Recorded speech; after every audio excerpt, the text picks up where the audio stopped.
Hello, good morning. Ayan, nandito na po tayo guys sa ating pong Sumada Tips. Ayan, magbibigay po tayo ng Sumada Tips to all location. Dahil hindi po ako guys nakapag-update kahapon. Dahil nga po may pinuntahan kasi ako kahapon. So pumunta po ako ng SOR.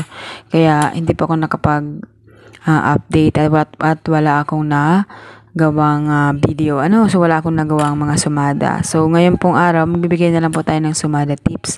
Kasi alanganin na lang po, meron po tayo ngayon mga sumada tips to all location na pwede ninyong tayan ng 3 days. Okay? So ang maswerte pong numero ngayong araw, dahil po ngayong araw ay petsa 29. So ngayon po, ang magandang numero natin ay 29. So magpitsada tayo guys ng 29.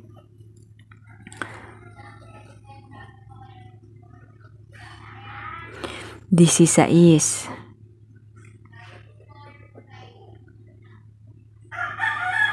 Okay, so pwede rin si Gis.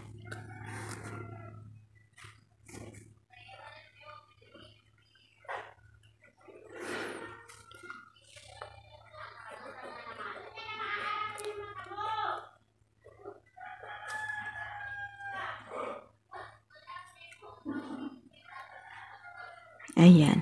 So, ito po yung ating maswerteng numero. 29, 16, 10, 6, 7, 28. Ayan. So, sumada tips to all location or to all nation. Ayan. So, halimbawa guys, kung alin yan ang paborito nyong number, alin yan na kursunadahan ninyong number, unang tingnan nyo kung alin yung pwede nyo tayaan ng mas malakas. Pwede nyo rin pong tayaan ang 6 na numero dahil pwede po ang hanggang 6 na numero.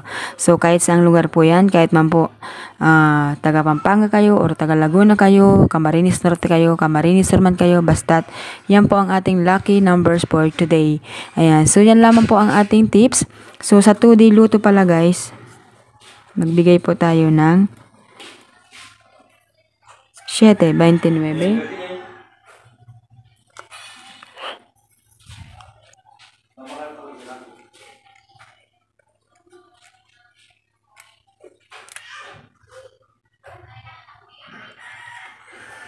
Okay, so yan po ang ating 2D luto, 7, 29 at 29. Ayan, so good luck po sa inyo lahat. Have a nice day.